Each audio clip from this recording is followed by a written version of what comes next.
que realmente es el cumplimiento de Zacarías capítulo 9, versículo 9. El tema de hoy viene en su boletín: entrada profética incomprendida y triunfante. ¿Por qué? Bien, primero, porque el rey humilde cumple la profecía. Zacarías 9:9 describe eso. Y no es que Jesús solamente conociese la profecía, hermano, y estuviese dispuesto a montar una farsa y en ese momento decir: yo soy de aquel del cual profetizó Zacarías. Lo vimos la semana pasada que él afirmó su rostro. Y cuando hablábamos de afirmar el rostro, hablábamos de que con decisión, hermano, dirigió sus pasos hacia Jerusalén con determinación, sabiendo que Jerusalén no era un lugar de vacaciones, era un lugar de sufrimiento, de dolor, de angustia. Era un momento, hermanos, en el cual él iba a cumplir el propósito de su llamamiento en obediencia al Padre, en amor al Padre y en amor a la humanidad. Jesús afirmó su rostro. Y como primer punto hablamos de que es un rey humilde que cumple la profecía. Y déjeme decirle que la elección del pollino no es casualidad. En la cultura judía, hablar de un caballo, hermanos, era hablar de alguien que viene en son de guerra. Sería como los barcos esos gigantes que están, por ejemplo, ahorita ya en Hormuz, ¿verdad? ¿Cómo se dice? Portaaviones. Los portaaviones. Hermano, eso era. Ir en un caballo implicaba declaración de guerra. Pero este príncipe vino en un pollino. El burro representaba paz y reconciliación. Jesús se presenta como el Mesías, como el príncipe de paz, no como un conquistador político, no como alguien que venía con ejército. No, hermanos míos, traía una mentalidad guerrillera, ni tampoco una política exterior, hermanos míos, capaz de conquistar ciudades por la fuerza. No, Jesús venía en un pollino, símbolo de paz y de reconciliación. ¿Qué nos enseña eso? Bien, nos enseña que la humildad de Cristo subvierte lo que nosotros teníamos contemplado como grandeza. La forma de ser de Cristo, su humildad, redefine la grandeza. No eres grande porque conquistas con fuerza. Eres grande cuando conquistas corazón. Eres grande cuando tocas las vidas de una manera positiva. El mundo exalta siempre la fuerza y el poder. Escuchamos a hombres decir: tengo el ejército más poderoso del mundo. Y el otro diciendo: pues no soy tan poderoso, pero te voy a hacer la vida difícil. Hermano, y la gente exalta el poder, la fuerza. Eso es lo que hace el mundo. Pero Jesús muestra que el reino de Dios se establece en mansedumbre y en servicio. Por eso dice la Biblia en Romanos: el reino de Dios no es comida, ni es bebida, ni es tener todo el poder del mundo para destruir naciones. El reino de Dios es justicia, es paz, es gozo en el Espíritu Santo. Jesús viene a redefinir lo que es la grandeza. Y tenemos que entender eso, porque en nuestra vida muchas veces nosotros buscamos reconocimiento y prestigio. Y se nos olvida que la verdadera autoridad se gana, se adquiere sirviendo. Por eso Jesús dijo: el Hijo del Hombre no vino para ser servido, sino para servir y dar su vida en rescate por muchos. ¿Cómo podemos nosotros ver esto y aplicarlo a nuestra vida? Nosotros también tenemos nuestras Jerusalenes. ¿Por qué? Porque tenemos esas áreas de oportunidad a las cuales cuales debemos entrar y se nos hace difícil. Tenemos que afirmar el rostro, tomar la determinación de transitar, hermanos míos, la senda hacia la entrada a Jerusalén. Y seguramente, hermano, es bonito escuchar mantos y palmas esparciendo va, pero no nos va a gustar lo que viene después.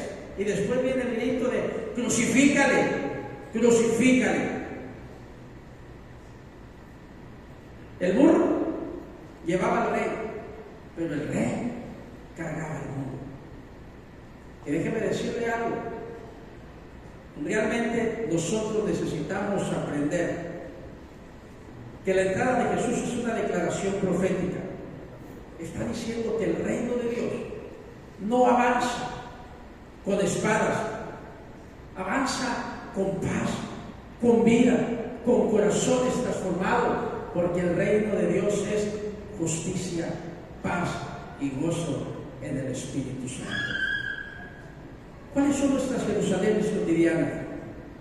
Tal vez tengamos que entrar, hermanos míos, por las puertas de nuestro hogar con una actitud diferente.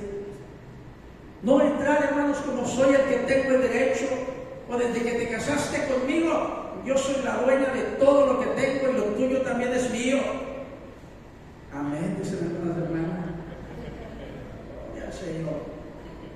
No, hermano, tenemos que entrar a nuestra Jerusalén, a nuestro hogar, con una actitud diferente, con una actitud de servicio, sabiendo, hermanos, que Jesús nos enseñó a entregarnos, Jesús nos enseñó a darnos, a ofrecernos, como lo veíamos anoche en la reunión de matrimonio. Hermano, Jesús nos invita a en nuestros hogares no procurar ser servidos, sino rendirnos, ofrendarnos, entregarnos, para que nuestra familia pueda disfrutar de la paz y el gozo que podemos tener en la atmósfera del reino de Dios. En ocasiones, hermanos, también en nuestros trabajos, qué difícil es encontrar buenos empleados, ¿sí o no? Levante sus manos, ¿cuántos de aquí tienen gente a su cargo? Qué difícil es encontrar buenos trabajadores, ¿verdad? Porque hoy los trabajadores todos pelean su derecho al máximo. Que la ley de la silla, todavía no me tienen una silla en mi lugar. Hermano, y tantas otras cosas. Después de tantos años ya no necesito 15 días de vacaciones, ahora puedo tener 30, 32, 36, hasta 40 días de vacaciones y la empresa solamente me da 15. Somos puestos para eso. Pero tal vez sea tiempo, hermanos, de no renunciar a nuestros derechos, pero sí a mantener una actitud correcta. Jesús no renunció a su derecho de ser rey. No renunció a su derecho de ser Dios. No se renunció a su derecho de gobernar. Pero dijo, vengo a hacerlo con una actitud diferente. Y nosotros tenemos que aprender eso en nuestro hogar, en nuestro trabajo. Hermano, a hacer las cosas con la actitud de Cristo. En nuestra comunidad tenemos que mostrarnos con humildad y con respeto a las personas que nos rodean. Que la gente que te observa pueda decir, estos son cartas leídas, y puedo leer en ellos que el amor de Dios es real, que la paz de Dios que sobrepasa todo entendimiento gobierna esos corazones, que en ellos no hay guerra, que en ellos hay paz, no hay tormenta, hay bonanza, que en ellos cuando viene la dificultad y cuando viene el dolor, la aflicción, la prueba y la lucha, se refugian en un lugar seguro, y esa paz de ese lugar seguro que es Dios me lo reflejan a mí. La actitud correcta es la actitud de Jesús, teniendo todo el poder. Hermano mío, entró con una actitud humilde, hermano, y vino a redefinir lo que es el poder, lo que es la grandeza. Vino a decirnos, todo esto se consigue con humildad, con respeto, con mansedumbre, con dominio propio, no renunciando a tus privilegios y derechos, pero haciéndolo con amor, haciéndolo conquistando a los que te rodean y no forzándolos, hermanos míos, con la espada ni con la bota. Qué importante es eso.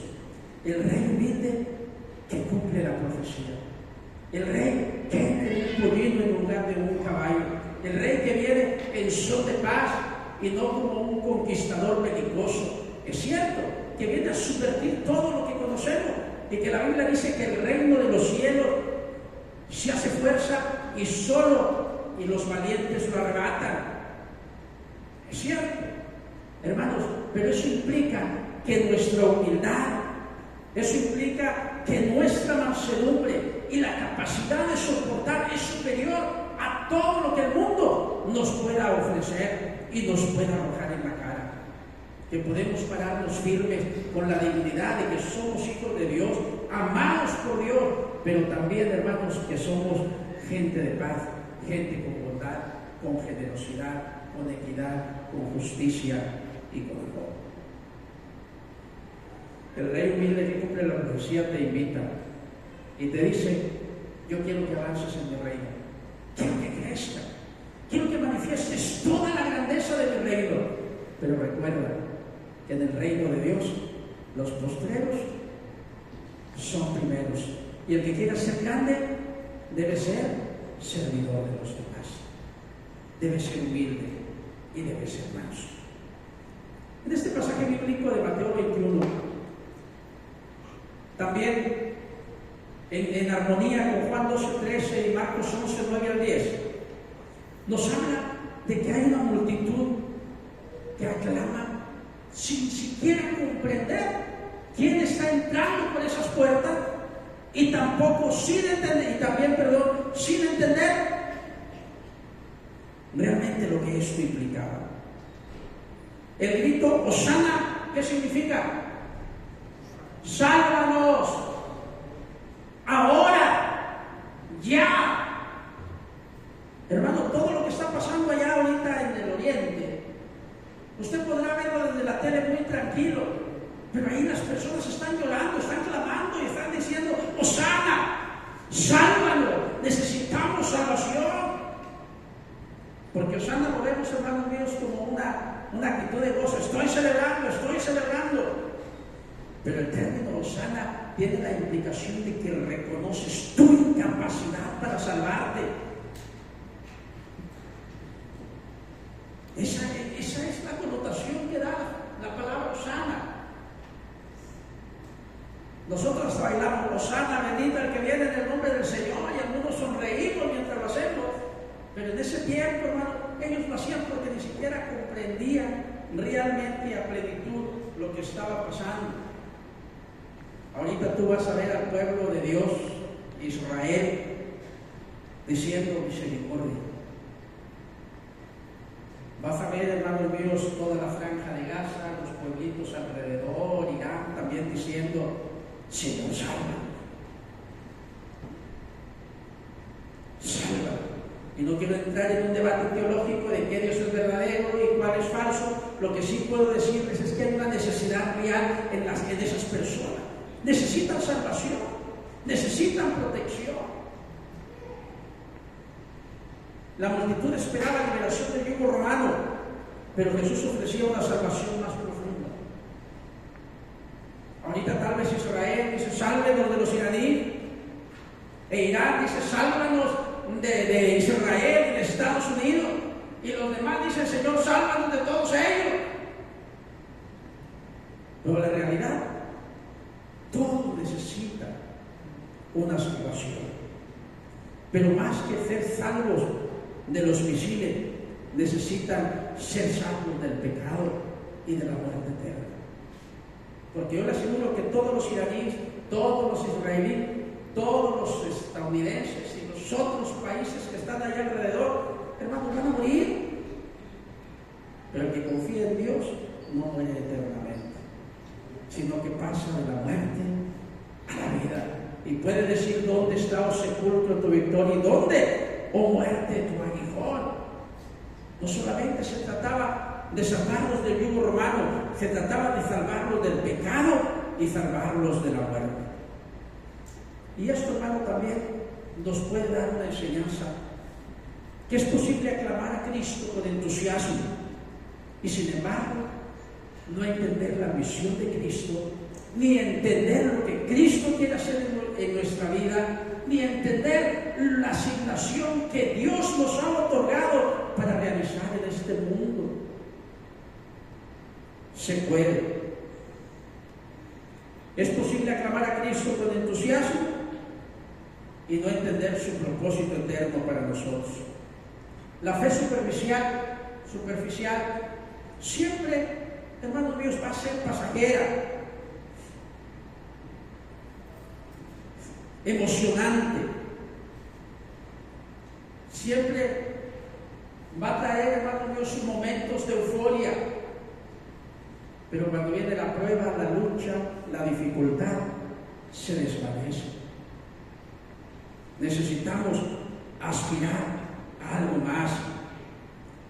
Muchas veces buscamos a Dios solo para que solucione problemas inmediatos. Yo decía al Señor, sálvanos ahora, ya queremos ver destruidos a los romanos. Y el Señor Jesús, como clavillazo, perdón por la comparación, pero dice, hey, la cosa es sencilla y tranquila.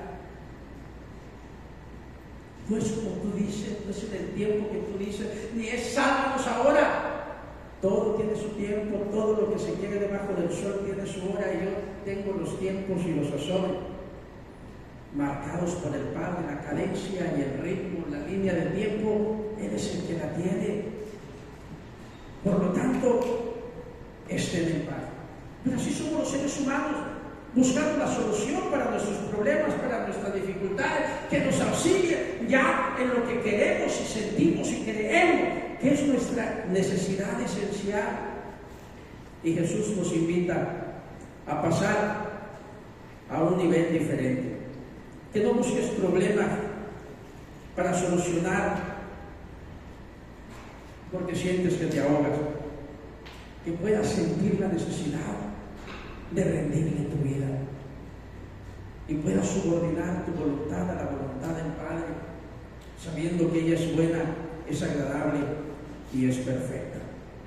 Este pasaje bíblico nos invita a pasar de una fe emocional a una fe comprometida, de una fe pasajera, de una confianza, hermanos míos, pasajera, a una fe que dice, como Jesús, yo afirmo mi rostro y sé que no va a ser fácil pasar por esa puerta, y sé que no va a ser fácil enfrentar todo lo que ahí me van a arrojar, pero determino que lo hago.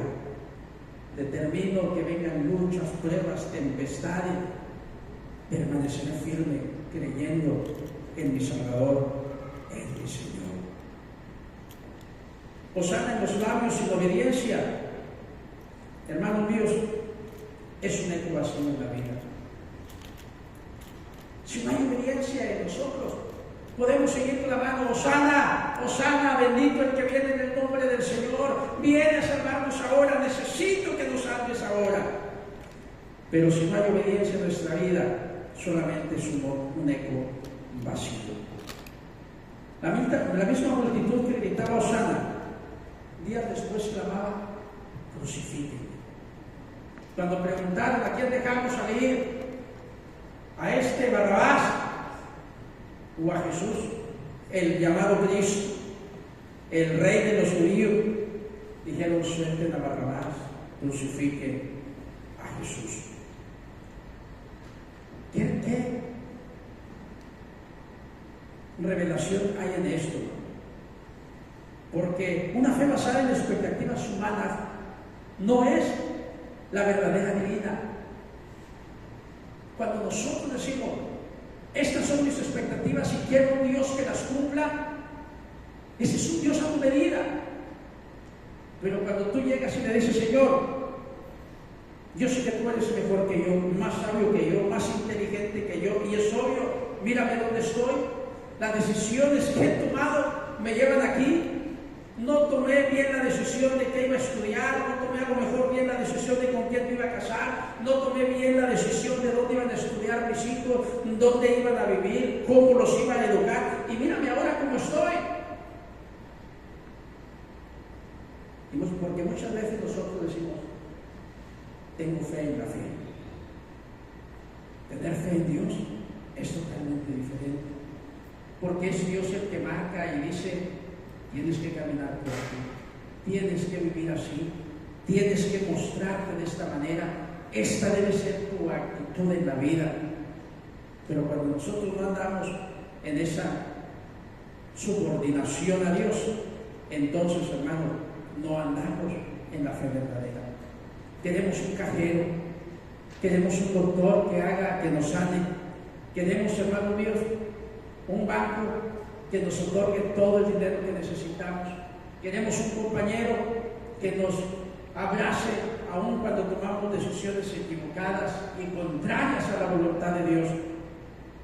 Pero necesitamos, hermanos, subordinarnos a Dios y decirle, Señor, yo quiero una salvación profunda, quiero que tú me cambies, que tú me transformes, que tú me des vida, que me liberes del pecado, de la muerte y me lleves a disfrutar una vida en ti. Y yo sé que en ti hay plenitud de gozo y delicias a tu diestra para siempre. Hermano, la plenitud de gozo en Dios no se compara con el mejor baile, con la mejor bebida, con la mejor droga, no se compara con la mujer más bonita ni con el hombre más guapo. Hermano, la presencia de Dios no tiene igual. No tiene igual. Déjeme decirle que nosotros decimos amén, pero muchas veces, hermanos, batallamos para orar, batallamos para alabar al Señor, batallamos para adorar, batallamos para decirle sí, Señor, a lo que sabemos que Dios nos está diciendo que hagamos. La pregunta es, ¿comprendemos? ¿Adoramos en espíritu y en verdad? ¿Adoramos con el entendimiento? ¿Amamos a Dios con todo nuestro corazón, con toda nuestra alma, con todas nuestras fuerzas y también con toda nuestra mente? Cuando cantamos y adoramos lo hacemos con entendimiento. Cuando nos embarcamos, hermanos, en las decisiones de la vida, hermano mío, le preguntamos a Dios, ¿a dónde nos llevan estas decisiones, este barco? ¿Qué destino me depara? ¿O solamente vivimos a ver qué sale? Vivir en la presencia de Dios es vivir bajo su dirección, es vivir bajo su luz, su revelación, es vivir, hermanos, escuchando su voz, leyendo su palabra para aprender qué es lo que Él quiere que yo haga. Entonces, este Rey humilde que cumple la profecía, que nos enseña el camino de la humildad, que nos enseña el camino, hermanos, de la mansedumbre, también es el que nos invita a adorar con entendimiento, a caminar por la senda de la vida con su dirección, hermanos, y afirmando nuestros rostros. ¿Por qué? Porque el punto 3 de hoy, hermanos, es el triunfo que conduce a la cruz. Tanto Lucas 19, 41 al 42, Juan 12, 23 al 24 y el texto bíblico que leímos de Mateo, hermano, nos apunta que Jesús no va a un lugar de vacación, va a un lugar de dolor, de lágrimas, de sangre.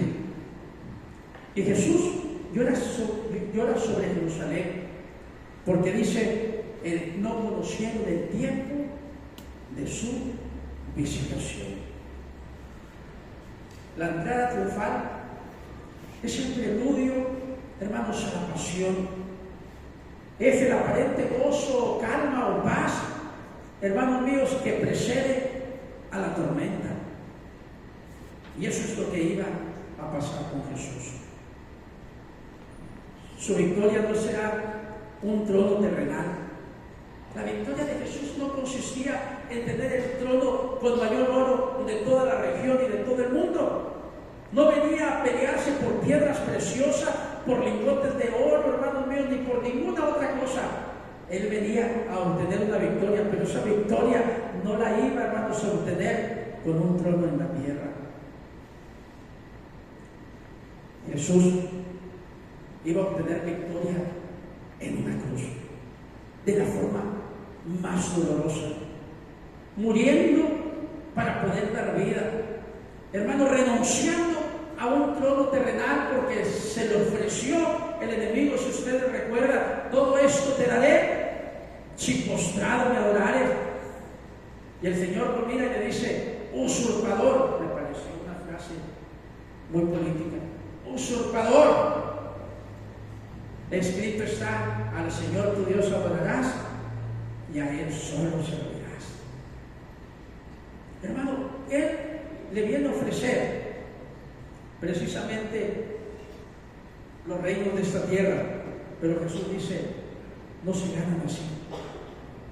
El triunfo y el éxito en el reino es totalmente diferente. Se gana sirviendo, muchas veces derramando sangre y lágrimas, y otras veces muriendo. Y déjeme decirle que nosotros tenemos este ministerio, tenemos este llamado. Jesús dijo, si alguno quiere venir en pos de mí, ¿qué tiene que hacer? Niéguese a sí mismo, tome su cruz y sígame. Y en el Evangelio también dice, si alguno quiere venir en pos de Él, ¿qué tiene que hacer? Las obras que Él hizo, andar como Él anduvo. Tenemos ese llamado a morir. Pablo lo entendió. Por eso Gálatas 2:20, hermanos míos, es un pasaje bíblico que es precioso, pero bastante fuerte. Y que un hermano se levante y diga, ya no vivo yo, es Cristo el que vive en mí, lo que vivo en la carne, lo vivo en la fe del Hijo de Dios, quien me amó y se entregó a sí mismo por mí. Necesita ser un hermano que de verdad pueda decirlo así, porque muchas veces decimos, ya no vivo yo, no vive Cristo en mí, pero mentimos, pecamos, tratamos mal a la gente, pertenecemos al grupo de los gruñones, hermanos, de los bautizados con jugo de limón, de los insatisfechos, de los criticones, de que todo no me gusta en la vida. Pero decimos, ya no vivo yo, es Cristo que vive en mí. Hermano, Cristo no es como muchos de nosotros. Es más, Cristo no es como nosotros. Está por encima, es superior, es nuestro ejemplo por excelencia, y ni en esta tierra, ni siquiera en la eternidad, alcanzaremos su grandeza. Entonces, el triunfo de Cristo no será en un trono terreno, sino en una cruz y en una tumba vacía. La gloria de Dios es diferente. El triunfo de Cristo no evita el sufrimiento. Nosotros todos tratamos de evitar el sufrimiento, ¿verdad que sí? De hecho, cuando somos padres, miramos al novio que trae nuestra hija y decimos, Santo Dios, líbranos, Señor. ¿Cuánto va a sufrir esta muchacha con este hombre? Transfórmalo, cámbialo, o llévatelo, o te lo mando. Es difícil. Es difícil. Porque no queremos que nuestros querubines, hermanos míos, sufran. Tratamos de evitar el sufrimiento a toda costa y de alguna manera nos volvemos hedonistas. Buscamos el placer, la satisfacción, todo lo bueno y tratamos de evitar lo malo. Y está bien, hermano. No hay problema. Porque no fuimos criados para vivir en el mal. Fuimos criados para vivir eternamente en un lugar donde no hay llanto, tristeza, dolor, aflicción, y ese es nuestro futuro.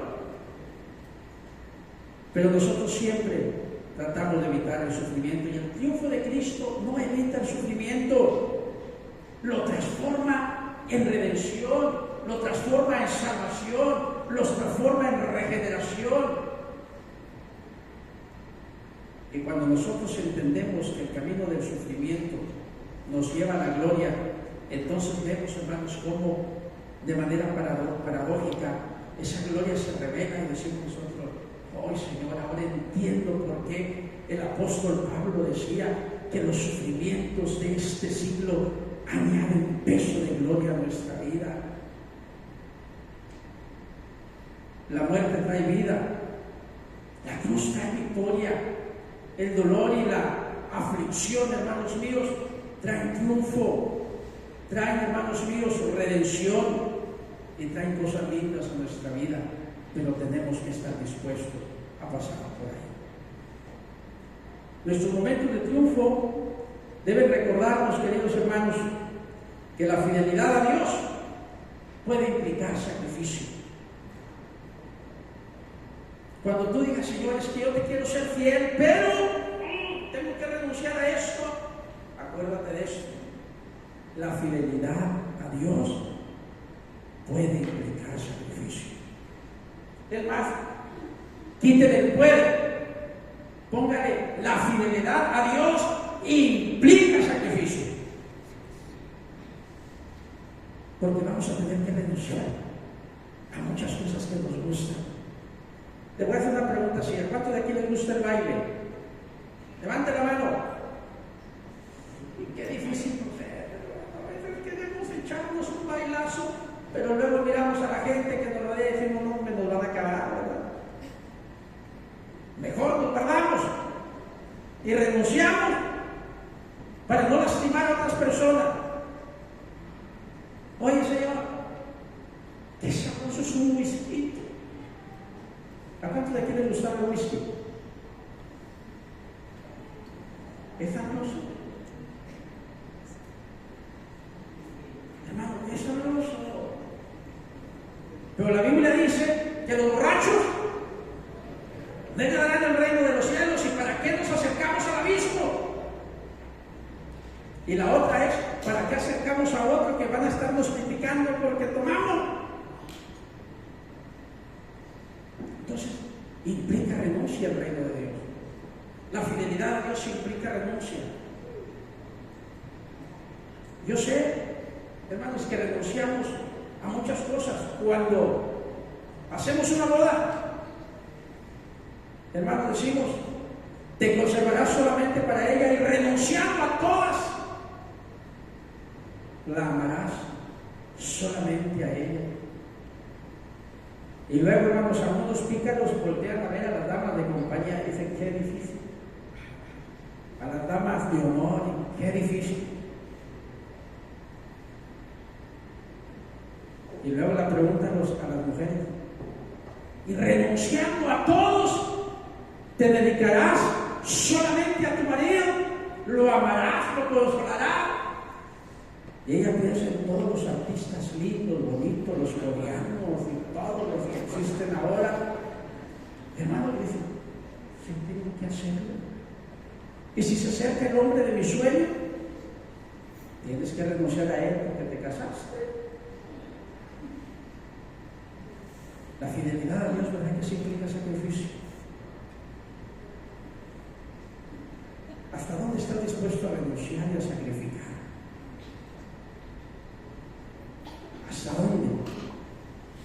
Jesús dice en la Biblia que se despojó a sí mismo. Dejó el trono, siendo alguien que con un chasquido de dedos podía destruir el universo, permitió que atravesaran su costado, que lo azotaran.